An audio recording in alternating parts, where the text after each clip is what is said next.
प्रधानमंत्री नरेंद्र मोदी ने कहा, कृषि कानूनों से किसानों को बनाया गया अधिकार संपन्न।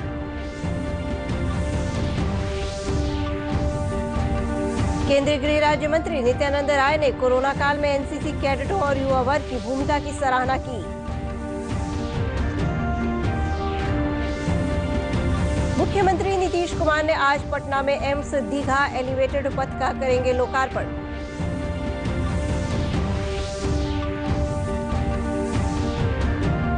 और राज्य सरकार ने कोरोना के संबंध में जारी किया नया दिशा निर्देश, शादी समारोहों के लिए मिली रियायत।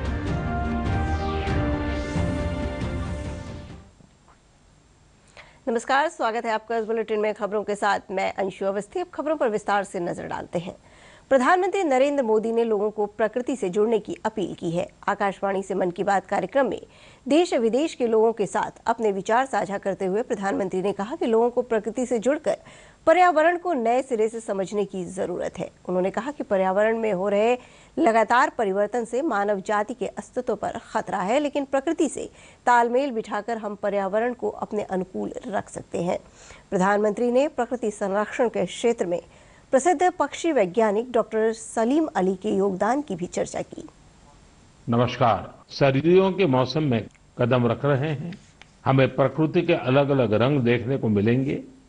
पिछले कुछ दिनों से इंटरनेट चेरी ब्लॉसम की वायरल तस्वीरों से भरा हुआ है। आप सोच रहे होंगे, जब मैं चेरी ब्लॉसम की बात कर रहा हूं तो जापान की इस प्रसिद्ध पहचान की बात कर रहा हूं, लेकिन ऐसा नहीं है। ये जापान की तस्वीरें नहीं हैं, ये अपने मेघालय के शिलांग की तस्वीरें हैं। मेघालय की खूबसूरती को इन चेरी ब्लॉसम्स ने और बढ़ा दिया है। साथियों, इस महीने 12 नवंबर से डॉक्टर सलीम अली जी का 125वां जयंती समारोह शुरू हुआ है। डॉक्टर सलीम ने पक्षियों की दुनिया में बर्ड वॉचिंग को लेकर उल्लेखनीय कार्य किया है। दुनिया के बर्ड वॉचर्स को भारत के प्रति आकर्षित भी किया है। मैं हमेशा से बर्ड वॉचिंग के शौकीन लोगों का प्रशंसक रहा हूं। बहुत धैर्य के साथ वो घंटों तक, सुबह से शाम तक बर्ड वॉचिंग कर सकते हैं, प्रकृति के अनूठे नजारों का लुत्फ उठा सकते हैं और अपने ज्ञान को हम लोगों तक भी पहुंचाते रहते हैं। प्रधानमंत्री ने सिखों के प्रथम गुरु गुरु नानक देव जी महाराज की चर्चा करते हुए कहा कि गुरु नानक देव जी महाराज ने ही सबसे पहले लंगर की शुरुआत कर समाज में भाईचारे को बढ़ावा देने का काम किया था। प्रधानमंत्री ने कहा कि कोरोना के दौरान दुनिया भर में लोगों ने लंगर के माध्यम से जरूरतमंदों को एक साथ भोजन कराने का काम किया है। वो मनाएंगे। पूरी दुनिया में गुरु नानक देव जी का प्रभाव स्पष्ट रूप से दिखाई देता है। साथियों, ये गुरु नानक देव जी ही थे जिन्होंने लंगर की परंपरा शुरू की थी। और आज हमने देखा कि दुनिया भर में सिख समुदाय ने किस प्रकार कोरोना के इस समय में लोगों को खाना खिलाने की अपनी परंपरा को जारी रखा है। मानवता की सेवा की ये परंपरा हम सभी के लिए निरंतर प्रेरणा का काम करती है। मेरी कामना है हम सभी सेवक की तरह काम करते रहें। गुरु साहिब मुझसे और देशवासियों से इसी प्रकार सेवा लेते रहें। एक बार फिर गुरु नानक जयंती पर मेरी बहुत बहुत शुभकामनाएं। प्रधानमंत्री ने कहा कि सरकार ने किसानों की वर्षों पुरानी मांग को नई कृषि कानून लाकर पूरा कर दिया है। उन्होंने कहा कि नए कृषि कानून से किसानों को जहां कई अधिकार मिलेंगे, उसके साथ उन्हें आर्थिक लाभ भी मिलेगा। उन्होंने कहा कि कृषि सुधारों से न सिर्फ किसानों को अनेक बंधन समाप्त हुए हैं, बल्कि नई संभावनाओं के द्वार भी खुले हैं। पीएम ने कहा कि काफी विचार विमर्श के बाद बने कानून से किसानों की परेशानियां कम हुई हैं। किसानों के लिए नई संभावनाओं के द्वार भी खुले हैं। बरसों से किसानों की जो मांग थी, जिन मांगों को पूरा करने के लिए किसी न किसी समय में हर राजनीतिक दल ने उनसे वायदा किया था, वो मांगे पूरी हुई हैं। काफी विचार विमर्श के बाद भारत की संसद ने कृषि सुधारों को कानूनी स्वरूप दिया। इन सुधारों से न सिर्फ किसानों के अनेक बंधन समाप्त हुए हैं, बल्कि उन्हें नए अधिकार भी मिले हैं। प्रधानमंत्री ने कहा कि देश के विश्वविद्यालयों और तकनीकी संस्थानों को आगे बढ़ाने में पूर्ववर्ती छात्र काफी सहयोगी हो सकते हैं। उन्होंने आईआईटी, आईआईएम और अन्य विश्वविद्यालयों को अपने पूर्ववर्ती छात्रों से जुड़ने का आह्वान किया। प्रधानमंत्री ने कहा कि कोरोना महामारी के 1 साल पूरा होने को है। इतने समय में अब हम वैक्सीन की तैयारी तक पहुंच गए हैं, लेकिन अभी भी सावधानी रखने की जरूरत है। प्रधानमंत्री ने देश के संविधान निर्माण में डॉक्टर भीमराव अंबेडकर के महत्वपूर्ण योगदान की चर्चा करते हुए उनके प्रति भी श्रद्धांजलि अर्पित की। राजधानी पटना में भी प्रधानमंत्री नरेंद्र मोदी के मन की बात कार्यक्रम को लोगों ने एक साथ बैठकर सुना। भाजपा के प्रदेश कार्यालय में पार्टी नेताओं और कार्यकर्ताओं ने प्रधानमंत्री के इस कार्यक्रम को सुना। इस अवसर पर उप मुख्यमंत्री तारकिशोर प्रसाद, रेणु देवी सहित पार्टी के वरिष्ठ नेता और कार्यकर्ता उपस्थित थे। इस कार्यक्रम को सुनने के बाद उप मुख्यमंत्री तारकिशोर प्रसाद ने कहा कि प्रधानमंत्री ने हर बार की तरह इस बार भी जनता से जुड़े मुद्दों को उठाने का काम किया है। उन्होंने कहा कि प्रधानमंत्री ने प्रकृति और पर्यावरण, पूर्ववर्ती छात्र, किसानों से जुड़े नए कृषि कानून और प्राचीन धरोहरों के संरक्षण की बात कर हमारा उत्साह बढ़ाया है। आज भी उसमें मन की बात के द्वारा वे जो अनुभव करते हैं उन चीज़ों को कहने का काम किया। और सबसे जो अच्छी बात लगती है कि जीवन के जो विभिन्न पहलू हैं, जीवन के जो विभिन्न क्षेत्र हैं और पूरे भारतवर्ष के जो अलग अलग राज्य हैं जो अभी अपनी अपनी विविधता के चलते जाने जाते हैं, उन सारी चीज़ों को उन्होंने छूने का काम किया।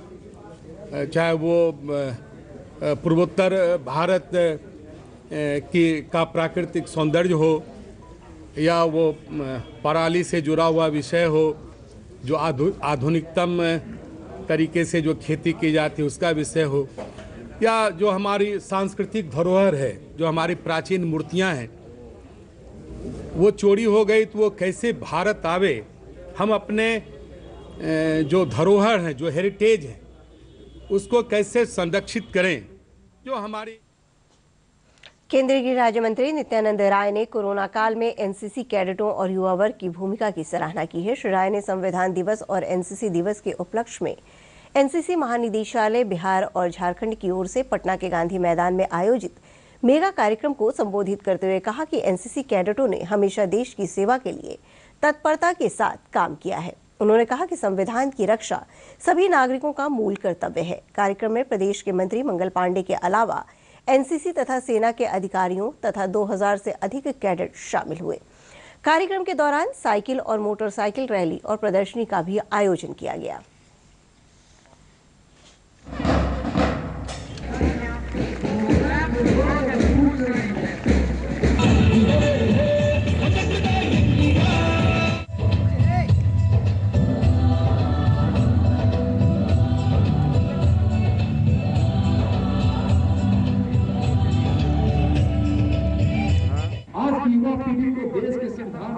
जागरूक करना, उनके अधिकार और कर्तव्य को उनके बीच जाकर बताना, जिस तरह से एनसीसी कैडेट कर रहे हैं, मुझे पूरा भरोसा है कि हमारे देश की जनता अपने अधिकार और कर्तव्य से भली भांति परिचित होगी।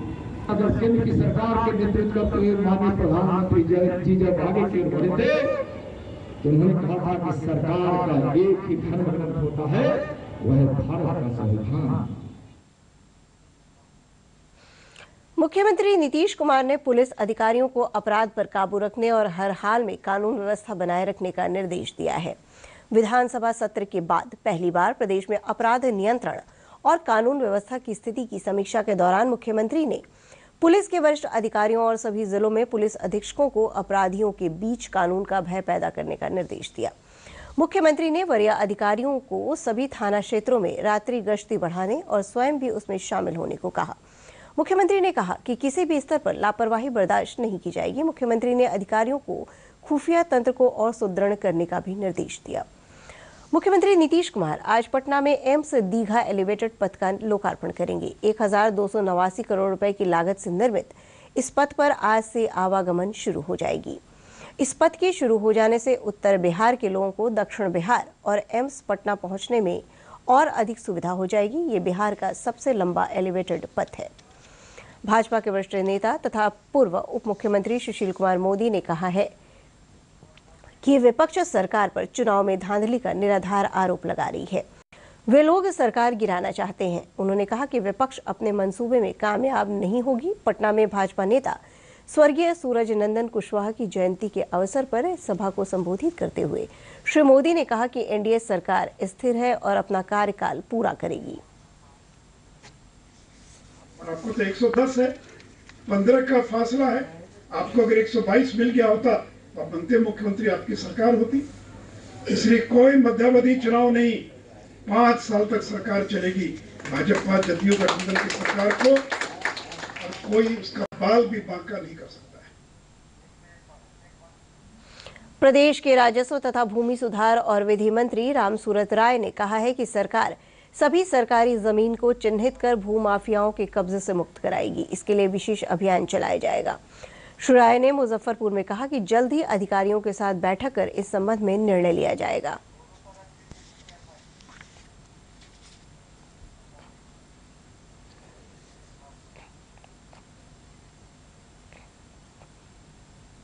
मंत्री बनने के बाद मैंने अपने विभाग को स्पष्ट आदेश दिया है कि आम जनता से जुड़े भी जो भी समस्याएं हैं, मेरी प्राथमिकता होगी कि सबसे पहले उसका निदान हो। और हमारी बिहार सरकार की जो भी संपत्तियां हैं, चाहे वो नदी नाला हो।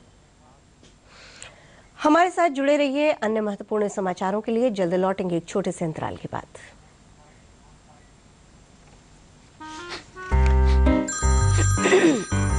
सर, आपका केवाईसी अपडेट करना है, नहीं तो अकाउंट और एटीएम कार्ड ब्लॉक हो जाएगा। सावधान सावधान, 2.5 करोड़ का इनाम मुझे। देखिए, अनजाने कॉल्स, फर्जी ईमेल्स, लिंक्स और जाली ऐप से अपना पिन, ओटीपी, पासवर्ड कभी भी किसी के साथ शेयर न करें। आप रहेंगे सावधान तो नहीं होगा नुकसान। आरबीआई कहता है, जानकार बनिए, सतर्क रहिए। समाचारों में आपका पुनः स्वागत है। सिख पंथ के प्रथम गुरु गुरु नानक देव जी महाराज की जयंती के सिलसिले में प्रदेश के गुरुद्वारों में विशेष कार्यक्रम आयोजित किए गए। राजधानी के तख्त श्री हरिमंदिर साहिब पटना सिटी में गुरु ग्रंथ साहिब का अखंड पाठ किया जा रहा है। आज प्रकाशोत्सव का मुख्य समारोह मनाया जाएगा। पटना सिटी में गुरु के बाग स्थित गुरुद्वारा में अखंड पाठ समाप्ति के बाद विशेष दीवान सजेगा। इसमें भजन कीर्तन एवं कथा प्रवचन के साथ साथ अन्य धार्मिक अनुष्ठान होगा। राज्य सरकार ने कोरोना के संबंध में संशोधित दिशा निर्देश जारी किया है। गृह विभाग की ओर से जारी नए दिशा निर्देश के अनुसार शादी समारोह में बैंड बाजी की अनुमति दी गई है। शादी समारोह में पहले के मुकाबले अधिक लोग शामिल हो सकते हैं। अब शादी समारोह में 100 की जगह अधिकतम 150 लोगों के शामिल होने की अनुमति दी गई है। सभी के लिए मास्क लगाना अनिवार्य होगा। इसके अलावा थर्मल स्क्रीनिंग और सैनिटाइजर की व्यवस्था करनी होगी। अन्य शर्तें पहले की ही तरह जारी रहेंगी। इधर प्रदेश में कोविड संक्रमण से ठीक होने की दर बढ़कर 97.08% हो गई है। राज्य में उपचार करा रहे रोगियों की संख्या भी लगातार घट रही है। इस समय राज्य के विभिन्न अस्पतालों में 6,258 रोगी उपचार करा रहे हैं। पिछले 24 घंटे के दौरान 606 नए रोगियों का पता चला है। सबसे अधिक 234 नए रोगी पटना में मिले। अभी तक बिहार में एक्टिव संक्रमण केसों की संख्या 6,191 है। कोविड को लेकर पटना जिले में 37 कंटेनमेंट जोन बनाया गया है। कल जिला प्रशासन ने 14 नए कंटेनमेंट जोन की पहचान कर सील कर दिया है। इन्हीं क्षेत्रों में केवल अनिवार्य सेवा से जुड़े वाहन चलेंगे और आवश्यक कार्य ही किए जा सकेंगे। और अब अंत में मुख्य समाचारों पर एक नजर फिर से डालते हैं। प्रधानमंत्री नरेंद्र मोदी ने कहा, कृषि कानूनों से किसानों को बनाया गया अधिकार संपन्न।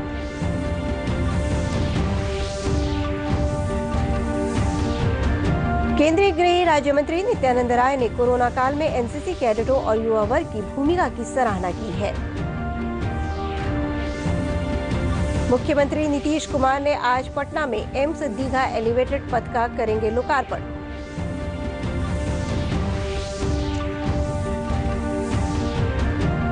और राज्य सरकार ने कोरोना के संबंध में जारी किया नया दिशा निर्देश। शादी समारोहों के लिए मिली रियायत।